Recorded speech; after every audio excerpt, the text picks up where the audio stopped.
성경에는 예수님이 저와 따르는 사람들이 있었고 반대로 예수님이 무척 싫은 거예요. 그러나 늘 그를 회방하고 그리고 예수님의 무리들을 어렵게 하고 결국은 예수님을 고발하고 팔아서 매를 맞게 하고 죽게 했던 사람들이 있었습니다. 지위와 위치에 따라 나를 좋아하는 사람도 있고 싫어하는 사람도 있어요. 성경에서 배우게 됩니다. 예수님을 저와 따르던 사람들 중에는 자기 집으로 초청해서 예수님 식사 대접을 거하게 차려서 대접해드린 사람들도 있었고, 자기 처지와 비슷한 사람들에게 복음을 전해줘서 예수님을 만나도록 해준 사람들도 많습니다. 열문둥이 사건 같은 경우에도 보면 비슷한 처지의 사람들이잖아요. 사람은 끼리끼리 만나니까 말이죠. 이게 보니까 제비는 제비들끼리 날아다니고 학은 학끼리 날아다니고 비둘기는 비둘끼리 날아다니고 참새는 참새끼리 날아다니잖아요. 이처럼 비슷한 사람들을 예수를 만나게 해주었습니다.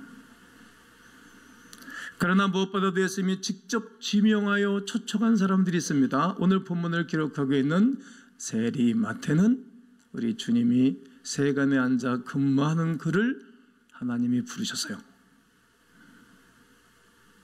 그는 사실 예수님께 초청을 받기에 마땅한 사람이 아니었습니다. 레이지파의 이름을 따서 레이라는 이름을 가졌습니다. 그러니까 그의 아버지도 레위인이었고 쭉 거슬러 올라가면 성막과 하나님의 거룩한 일을 감당하는 아주 좋은 지파의 후손입니다.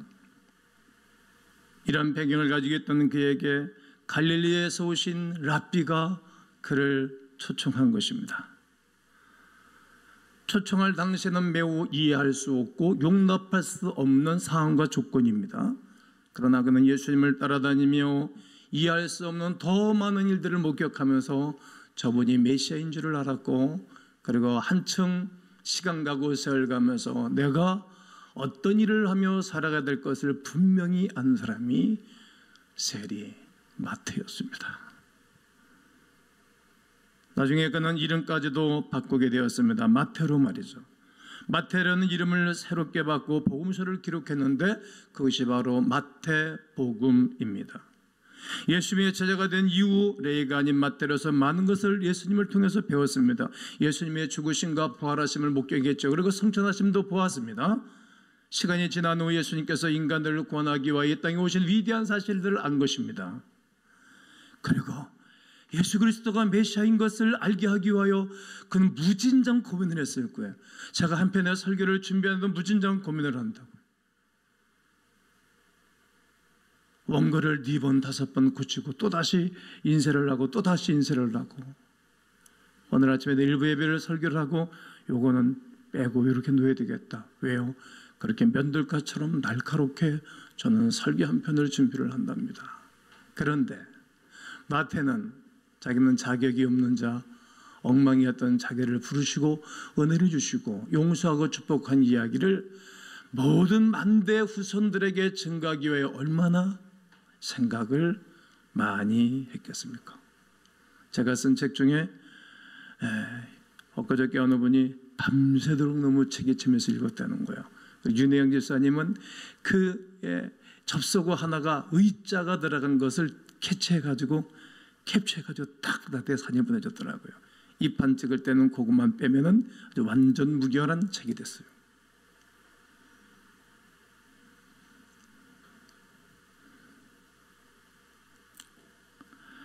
그리고 마태복음을 기록할 때 그는 아브라함부터 시작해서 마리아의 남편 요셉의 이르기까지 총 16절에 걸쳐서 기록을 하는데, 마태는 왜 그의 복음서를 시작했을까? 왜 이 거대한 작업 28장까지 기록하면서 이렇게 1장에서 어떻게 시작할 거에 대해서 고민을 무척 많이 했을 거 아니겠습니까? 마태는 예수님이 유다족 속에서 나신 메시아임을 발견했습니다. 그런 메시아임을 증거하고 있는 것입니다. 유다족 속으로부터 오시지 않았다면 메시아일 수가 없습니다. 구원자가 될 수 없습니다. 그래서 마태는 예수님을 아브라함의 후손으로 시작해서 그의 아들 이삭, 야곱, 그리고 유다, 이렇게 족보를 끌어당기면서 다윗의 자손인 것을 강조했습니다. 정상적인 혈통 계보를 따라서 오셨는데, 육신의 계보를 따라 오셨는데 이분이 메시아다. 그러나 마태는 이것만을, 계보만을 기록하고 싶지 않았을 것입니다. 어떤 특별한 메시지를 증거하고 싶었습니다. 그게 뭔지 아십니까? 계보에 들어갈 수 없는 인물들을 기록해 놓은 것입니다.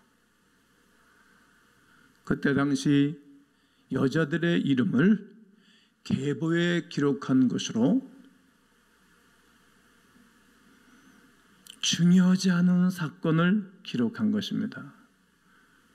마태는 예수님의 계보를 통해 하나님께서는 이스라엘 백성들뿐만이 아니라 이방인도 사랑하시고, 아멘, 죄인도 용서해 주시고, 죄인 이방인을 용서해 주시고 사랑해 주시는 분을 알았습니다. 이방인 그러면 우리나라에 GMP가 낮은 국가 사람들이 와서 우리나라에 와서 살고 있잖아요. 우리가 그들을 잘해줘야 돼요. 우리 교회도 기업하는 분들이 그분들을 이렇게 채용해서 쓰고 있는데 잘들 해주시더라고요. 갔다가 또 다시 와서 재취업을 하겠다고. 우리나라도 사우디 가서 고생 많이 하고, 월남 가서 월남진에 참여해서 우리나라에 경제 도움을 많이 받았잖아요. 옛날을 기억해야 되는 거거든요. 그들이 은혜라 와서 은혜롭게 잘 살다가 돌아가야 대한민국이라는 나라 좋게 얘기할 거 아니겠어요. 그리고 대한민국 사람 여러분들이 선교 갔을 때 만나면 오우 사우스코리아 너무 좋아요, 고마워요, 그리고 밥도 함께 사줄 거 아니겠어요. 사람은 기억하는 존재거든요. 좋은 것을 기억하기도 하고 나쁜 것을 기억하는 존재라고요. 이방인도 사랑하는 예수님을 낳은 것이었습니다. 죄인도, 일본 사람도 우리는 싫어하나 하나님은 사랑하는 거예요. 이것을 마태가 안 것입니다. 하나님께서는 사람들이 생각하기에 부적절하다 이렇게 생각하고 여겨지는 사람들까지라도 사랑하신다는 겁니다. 이 사실을 누구보다 마태는 잘 알았습니다. 그 이유는 자신도 하나님께 사용받기에 부적절했던 사람인데 자기를 은혜로 부르신 것에 대한 감격과 감동이 있는 것입니다. 그래서 마태는 아주 비정상적인 계보를 기록해 놨습니다. 예수님은 유다 자손으로 나신 유대인입니다. 다윗의 자손으로 나신 왕이오시다. 예수님을 무엇보다 하나님의 은혜를 입은 사람들의 혈통을 따라서 하나님의 은혜를 증거하는 분이십니다. 마태는 예수님의 계보를 통해 하나님의 은혜를 다음과 같이 강조하고 있습니다. 그 첫 번째가 뭡니까? 하나님의 은혜로 선택을 받은 것입니다. 훌륭하고 중요한 사람에 대해 후손들에게 알려주기 위하여 가문의 족보를 기록하는 것은 새로운 것이 아닙니다. 마태 당시 2000년 전에는 돈이 많거나 유명한 사람들은 사람을 고용해서 자기 가문의 이야기들을 적었습니다. 족보를 적었습니다. 여러분, 우리나라가 6.25 때 많은 이렇게 이 동사무소, 면사무소, 군청 그런 데 불이 타가지고 족보가 날아간 게 많아요. 그때 많은 사람들이 족보를 다시 써서 놓았어요. 그때 우리 조상 중에 이렇게 영양가 없는 사람들, 부끄러운 사람 이름을 뺐다는 거예요. 국가에 큰 어려움을 줬다든지 그래서 귀양가 그런 사람들 기록하면 자기 가문의 몫이라는 거 아닙니까? 돈 있는 사람들이, 양반네들이 그것을 뺐습니다. 왜요? 자기 가문의 계보를 스스로 높이기 위해서 말이죠.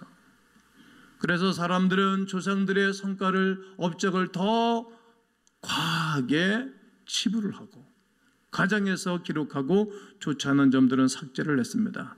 그래서 계보에는 항상 빠진 부분들이 있기 마련입니다. 그러나 마태는 이와 정반대로 기록을 했습니다. 예수님의 계보에 기록하기에 결점이 있는 사람들의 이름을 싹 집어넣습니다. 마태복음 1장 1절에 보면 아브라함과 다윗의 아들 예수 그리스도의 계보라. 마태는 예수님의 계보에 아브라함부터 시작했습니다. 그러나 여러분들이 믿음의 조상 아브라함의 이야기를 지금 듣고 계신데 아브라함이 어떤 인물입니까? 2번씩이나 아비멜렉 왕 앞에서 또 한 번은 애굽의 바로 앞에서 자기 아내를 하지 않고 누이라 그랬습니다. 왜요? 죽을까 봐. 어쩌면 비겁하고 자기 혼자 살아남기 위한 액션을 취하는 사람입니다. 남자다운 기백이 전혀 없습니다. 또 참을성 있게 하나님의 약속을 기다리면 얼마나 좋습니까? 야, 네 씨에서 나온 자라야 기업 누릴 자야. 그런데 참지 못해서 자기 후처, 자기 아내의 몸종인 하갈을 통해서 관계를 하고 아들을 낳습니다. 이스마엘이 태어납니다. 지금도 중동의 아랍 사람들이 그의 후손들입니다. 지금도 국가, 지구촌의 아주 어려운 문제 아닙니까? 그러나 그런 사람일지라도 하나님의 은혜로 아브라함을 선택한 이야기를 기록하고 있는 것입니다. 또 마태는 2절에서 아브라함이 이삭을 낳고 이삭은 야곱을 낳고 이렇게 설명합니다. 이곳에서 그의 형제라는 말은 그의 형제, 예수님의 계보에 들어갈 필요가 없는 단어입니다. 그냥 이름만 쓰면 되잖아요. 요셉을 종으로 판 유다와 그의 형제들의 이야기를 기억했을 것입니다. 여러분, 사람은 기억하는 존재잖아요. 기억하는 존재. 저는 오늘까지 제가 31년 목회를 하면서 기억하는 것들이 굉장히 많죠. 제가 자서전, 목회에 대해서 책을 써서 세상에 알릴까 그랬더니 그 출판사 사장이 목사님 요즘 그런 책들 안 봐요. 목사님은 좋으실런지 모르지만 사람들이 안 봐요. 왜? 다 똑같은 얘기니까 비슷하게 양상만 다를 뿐이지. 사람이 기억하는 존재예요. 지금 마태는 하나님의 은혜를 받고 성경을 기록할 때 그의 형제라는 단어를 썼는데 요셉을 종으로 판 유다와 그의 형제들의 이야기를 기억했을 것입니다. 동생을 팔아먹은 이야기. 작당을 해서, 여러분, 사람은 작당을 하되 좋은 작당을 해야 됩니다. 좋은 계획을 해야 된다는 거예요. 사람을 돕고 사람을 살리고 기업을 돕고 후손들을 잘 되게 해야 되는 거예요. 여자들은 아침에 남편이 출근할 때 용기를 주고 좋은 얘기를 해서 보내줘야 그 사람이 하루 성공하는 거거든요. 아침부터 찌꺽찌꺽하면 그 사람 하루가 얼마나 힘들겠어요. 전쟁터에 나가는 것 아닙니까? 이거를 기억하는 거예요. 그의 형제들, 자기를 팔아먹은, 요셉을 팔아먹은 이야기를 증거하고 있는 거예요. 요셉은 온갖 수모를 다 당하면서도 결국 애굽의 총리가 돼서 그의 가족, 자기를 팔아먹은 그의 형제들, 아버지, 조카 70명을 먹여 살리는 것이었다. 그와 반대로 유다는 어떤 인물입니까? 예수님을 팔아먹었던 유다는 거짓말장이요 기회주의자. 그런데 이 사람 좀 빼고 싶지 않겠습니까? 저는 목회하는 사람이잖아요. 사람을 세우는 사람 아니겠어요? 이 사람 좀 뺐으면 좋겠다. 그런 사람도 있어요. 근데 그러면 안 되지. 왜요? 나도 하나님 앞에 부적절한 사람이었잖아요. 전혀 쓸모없는 사람으로 살았잖아요. 근데 하나님이 은혜를 주셨는데 어떻게 빼버리냐고. 뭘 말하고 싶은지 아십니까? 그의 형제들 유다, 기회주의자, 사기꾼, 거짓말장이. 근데 그도 하나님의 은혜를 베풀어 주신 것입니다. 하나님의 은혜가 아니면 살아갈 수가 없는 사람들이었다. 이거를 마태가 찾아온 거예요. 세상 소망 다 사라져 가도 주의 사랑은 끝이 없으니 살아가는 이 모든 순간이 주의 힘을 나는 믿네. 지금 마태는 이것을 한 것입니다. 역사를 보면서, 이스라엘의 역사를 보고 예수님이 태어난 족보를 보면서, 이야, 하나님의 은혜가 너무 컸다.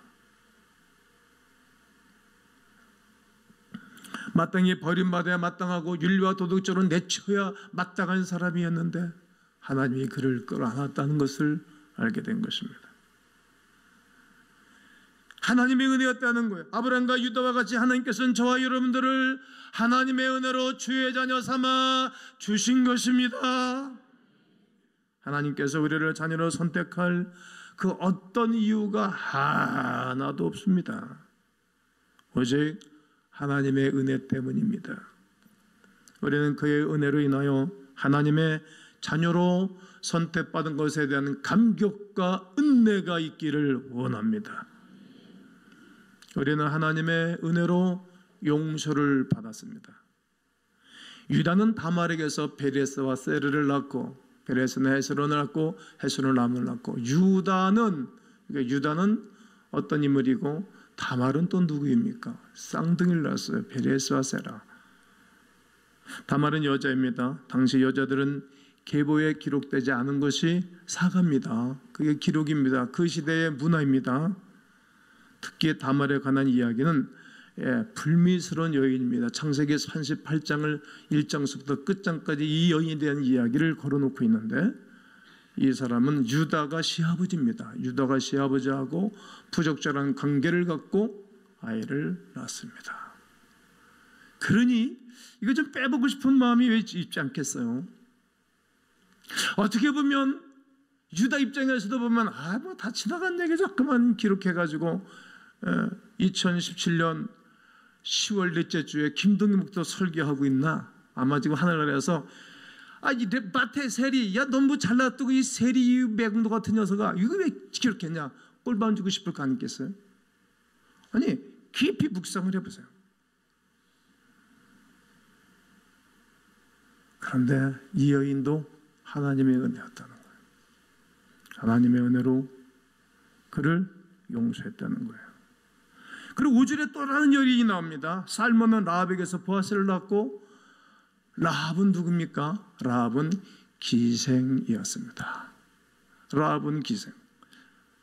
여리고 성 안에 살던 이방인이었고 직업은 창녀라고 기록하고 있어요. 이스라엘 백성들이 가나안 바네스에서 12명을 정탐으로 보냈을 때에 그들을 지켜주고 보여줬던 사람입니다. 기록할 수 없는 여인, 빼버리고 싶은 여인인데 지금 마태는 기록하고 있습니다.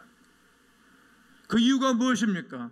이방인이었지만 하나님의 이름을 듣고 회개한 여인들을 기록하고 있는 것입니다.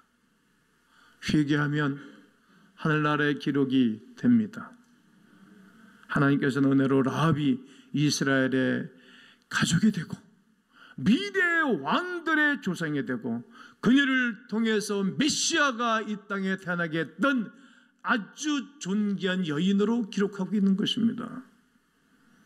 계속해서 마태는 이렇게 기록했습니다. 살몬은 라합에게서 보아스를 낳고, 보아스는 룻에게서 오벳을 낳고, 오벳은 이세를 낳고, 이세는 다윗 왕을 낳으니라. 여기에 등장하고 있는 인물 룻, 라합에 비하여 그래도 룻은 아주 윤리적입니다.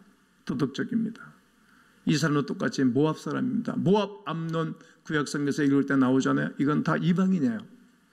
그리고 늘 이스라엘이 잘못하면 이 사람들이 박아서 이들을 깨우쳤던 사람들이에요. 방맹이를 쓴 사람들, 휘처리를 쓴 사람들이 모압, 암몬, 블레셋, 미디안, 또 나중에는 애굽, 그리고 아수리아, 바벨론, 로마, 그런 거예요. 이방 여인이었어요. 근데 이 여인이 자기 남편 엘리야멜렉이 죽고 암몬과 두 아들이 다 죽었을 때에 나오미는 갈대로 갚버렸지만 말입니다. 자기 시어머니한테 딱 붙어가지고 도와줬던 여인이에요. 우상을 섬기던 모압 사람이었습니다. 그러나 그가 믿음으로 하나님께로 돌아와서 믿음으로 살더니 다윗의 증조모로 기록이 되는 거예요. 다윗 왕의 증조모 말이죠. 그러므로 성경은 하나님께서 우리 죄인들을 다 용서하시고 그들을 통해 메시아가 이 땅에 오셨음을 말해주고 있는 것입니다. 하나님께서는 은혜로 그들을 용서해 주시고 사용하고 계신 것입니다. 이들과 마찬가지로 우리들도 다 죄를 지은 죄인들이었습니다. 그러나 하나님께서는 은혜로 우리를 용서해 주시고 사용하시는 것입니다. 우리는 그 하나님의 은혜로 용서받은 것에 대한 감격이 오늘 거룩한 주일에 오신 여러분 모두에게 또 한 번 있기를 주의 이름으로 축복합니다. 어떤 죄와 허물이 있다 할지라도 우리 하나님 우리를 용서해 준다는 위대한 사실이 우리에게 흐르고 있는 것입니다. 또한 우리는 하나님의 은혜로 살아가고 있습니다. 전적인 하나님의 은혜입니다. 하나님 우리를 미워하지 않으십니다. 언제나 사랑해 주십니다. 그의 은혜로 우리가 살아가게 하시는 것입니다. 예수님의 계보 속에서 아주 놀라운 사실들이 있습니다. 시아버지와 부족절한 관계 가운데 태어난 여인도 자기 동생을 팔아먹은 그의 형들도 살인자도 간음한 사람도 창녀도 하나님이 용서하신다는 거예요. 마태는 이것을 기록하면서 뭘 생각했을까요? 저는 이 설교를 준비하면서 저는 어떤 생각을 했을까요? 아, 나와 비슷한 사람들이구나. 너무 비슷하네. 나와 다를 것이 없네. 우리 가문과 별로 다를 게 없네. 그래, 하나님의 은혜가 꼭 필요하다. 그 은혜로 살아가야 하겠네. 이것이 오늘 여러분과 저에게 주신 하나님의 음성입니다. 예수님의 촛보 속에서 우리에게 주시고자 하신 하나님의 은혜의 말씀인 것입니다. 오늘 깨달아야 할 진리입니다. 마태는 예수님을 따르며 깨달은 것이 있습니다. 예수님은 하나님의 은혜를 우리들에게 보여주시기 위해서 이 땅에 오셨습니다. 예수님께서는 그 당시 다른 사람들이 받아들이기 어려운 사람들까지라도 다 받아들인 것입니다. 세상은 여러분들 받아주지 않습니다. 잘못해 보십시오. 안 받아줍니다. 실수해 보십시오. 안 받아줍니다. 그러나 예수님은 실수했을지라도 받아주시는 거예요. 그게 교회입니다. 그게 예수님의 품입니다. 다 받아주시는 것입니다. 예수님께서는 기적을 경험한 아무런 자격을 가지고 있지 않던 사람들에게도 기적을 행해 주셨습니다. 율법을 가지셨고 말씀하셨고 율법을 선포하신 후에 율법 지키신 분은 예수님 한 분입니다. 그러나 율법을 지키지 않는 사람들도 용서해 주신 것입니다. 배고픈 사람들 먹이시고 병든 사람들 치료해 주시고 그리고 마지막 십자가를 지고 달려 돌아가실 때 옆에서 헛소리하는 사람도 끝까지 용서해 주시는 거예요. 그게 하나님의 은혜로 살아가는 사람들의 고백이라는 겁니다. 이것을 다 마태는 목격했습니다. 그리고 예수님이 보라하셨던 소식이 있을 때 그는 목격을 했고 그는 눈으로 봤고 손으로 만졌고 식사를 함께 했습니다. 3년 동안 말이죠. 그에게 예배를 드렸습니다. 목격한 것들을 기록한 것입니다. 성도 여러분, 오늘 저는 말씀을 다 증거했습니다. 여러분은 오늘까지 사시면 나는 그래도 괜찮은 남자라고 괜찮은 여자라고 고백하고 말하고 생각한 적이 있으십니까? 일어나 보시죠. 나는 윤리와 도덕적으로 부족함이 없어.